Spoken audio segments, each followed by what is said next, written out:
Today we want to look at our first vector application, and it's going to be some tension problems. These are going to be some physics problems you probably worked with back in physics class that were much more complicated when you had a lot of math to do. But now that we understand some trigonometry, we should be able to solve vector problems pretty simply. But before I do that, let's pull out our calculators, and we're going to put this to the side for a moment. And a couple of concepts I want to review. This is back from your earlier algebra days. But in these types of tension problems, we're going to be solving some pretty complex system of equations. And we can use our calculator to help us solve systems of equations. So a real simple problem. Let's say we had 2x minus 3y is equal to 6. And x plus y is equal to negative 12. Two equations, two unknowns. And I could go through, multiply this bottom equation by a negative 2 or a positive 3, do elimination and solve for x and y. Or if I wanted to, I could solve for one of these variables, plug it into the first equation, solve for x and y. Or if you wanted to go the route that you had last year in college algebra, you could create a matrix and do your Gauss-Jordan elimination. However, the calculator can solve this for us if we put it into matrix form. So a little review of how you can convert this equation into a matrix. First of all, I can write this in a matrix. However, I can't put all those x's and y's in the matrix, or in the calculator's matrix. So what we do is we write what's called an augmented matrix, where we drop the variables and we just put the constants in. And we drop the equal signs. But this first column still represents our x's, the second column represents our y's, the third column represents our answers. We can then plug this into the calculator. So I'm going to pull my calculator out. And we're going to go second to matrix, and then we'll go to edit. And in matrix A, let's make this a 2 by 3 matrix since it's 2 rows by 3 columns. And we'll put in 2, negative 3, 6, 1, 1, and 12. Actually, I had negative 12 here, so let me just make it negative 12 so I'm consistent with that. Negative 12. So I'll hit second quit to exit out of the matrix. And under matrix, the second tab is called math. And there's all these different things you learned how to do with matrices. However, if we scroll down to option B, RREF, that stands for row reduced echelon form. And that's just a fancy name of saying a simplified equation. So we'll go back RREF, then we'll choose matrix A, and hit enter. And you can see right here, I got the matrix 1, 0, negative 6, 0, 1, negative 6. Remember, the first columns represent the x's, the second columns represent the y's, the final column represents the zeros. So really what this is saying is 1x plus 0y is equal to negative 6, which means x is equal to negative 6. And here, 0x plus 1y is equal to negative 6. So y equals negative 6. So I solved this equation right here using my calculator and matrices. X equals negative 6 and y equals negative 6. So that's the first piece of background we want to look at. The second piece of background we want to look at is what is tension? We're going to get into some crane problems and lifting up problems, but really what is tension before we get into it? And the way we're going to look at tension, we're going to see tension as being a force. And specifically with this force, it's going to be a magnitude. And when we talk with magnitude, we think of lengths of vectors. So for tensions, we're looking at the magnitude, or the force, that is being exerted on, say, a string, a cable, or something similar. How much force is this object that is being lifted up? How much force is in that string or in the cable? A couple of things that we look at with tension. We assume that there is no net force. In other words, there's going to be no acceleration. The object is just going to be hanging there in space with a net movement of 0. The second thing is that our cable is going to have negligible mass. So we're not going to include the mass of the cable as we're working out these problems. We're just going to work out whatever weight we've got for the object. Technically, when we work in physics, force is measured in newtons, but for the purpose of this class, we're just going to deal with pounds. How many pounds of force? But realize if you were to take AP Physics or another physics course, everything would be measured in newtons. So just really briefly, when we look at tension, the simplest tension problem you would have would be, let's say there's a box, and I'm going to use the idea here of 10 newtons since we are talking about physics stuff here. And I want to know what is the force. Well, since this box is just hanging here, it's got a net movement of 0. So the downward force due to the gravity is going to be 10 newtons. But since the box is not moving, we know that there is a tension in this cable. And I'm going to draw the tension of the cable as a vector. And since the only vector that we've got here is in the y direction, or the exact opposite of gravity, this tension here is also going to be 10 newtons. So if I'm sitting here in space, no net movement, the up movement and the downward movement cancel each other out, so I get a net movement of 0. So 10 newtons is the tension of the wire. The force of gravity is 10 newtons pushing downward. So we want to take that approach, and we want to look at it from the problems that we've got. So bottom half of 120 here. 2 cranes are lifting metal beams that total 15,675 pounds.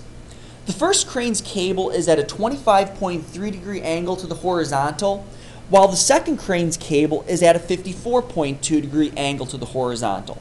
Find the tension in the cable of each crane. So the first crane we have at 25.3 degrees, the second crane we've got at 54.2. So I'm going to draw just really briefly here. This is not going to be the best crane in the world, but here's a crane, and this cable we know is hoisting these beams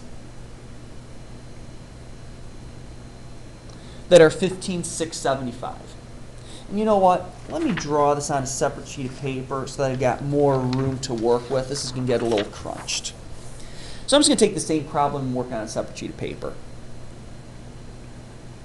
So 15,675 is the weight in pounds. And then my first crane here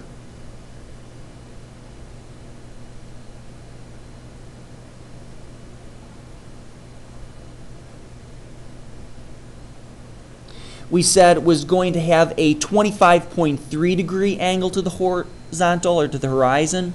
The second crane is a little bit more steep.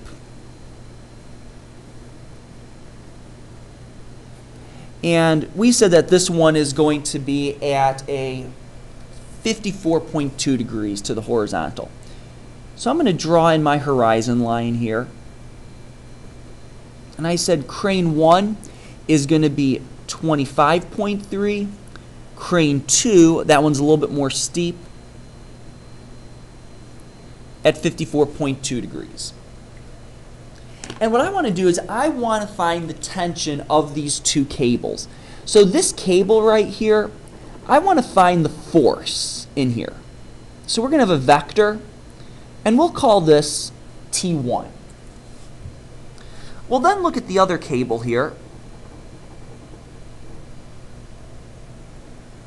and we'll call this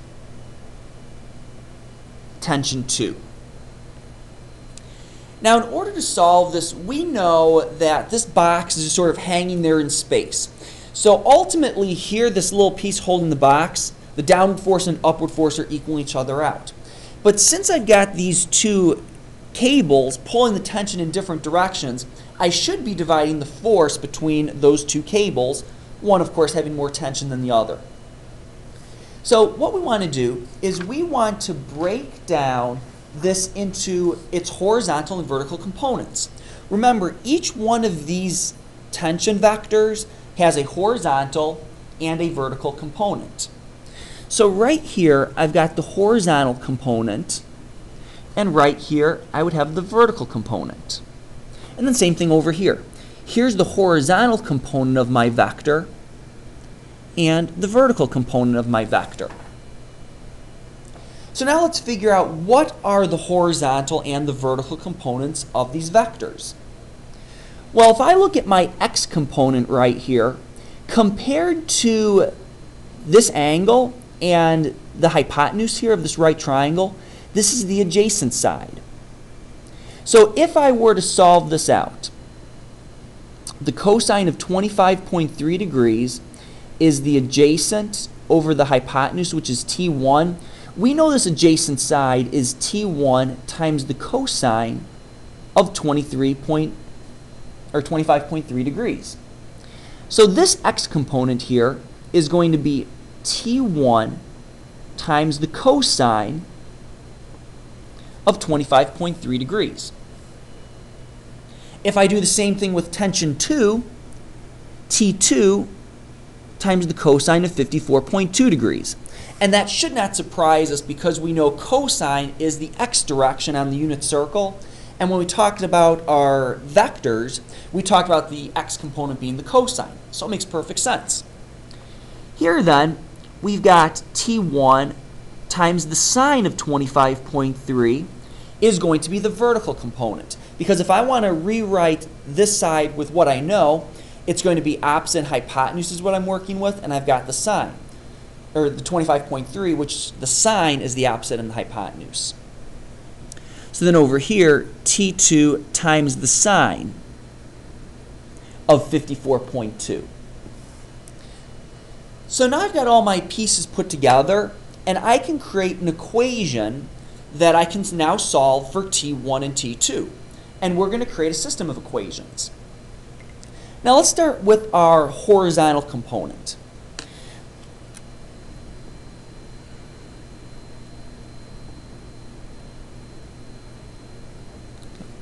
We know that there is no net movement of this box. So the force pushing to the left, or pulling to the left, and the force pulling to the right have to be equal. Since this box is just sitting here in space, those horizontal forces are equal.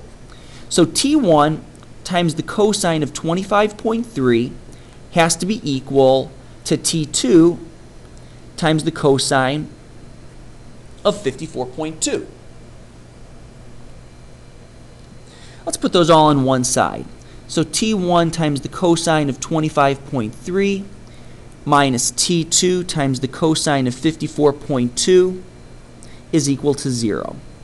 So that's my equation that represents the horizontal component. Let's do the same thing with the vertical component.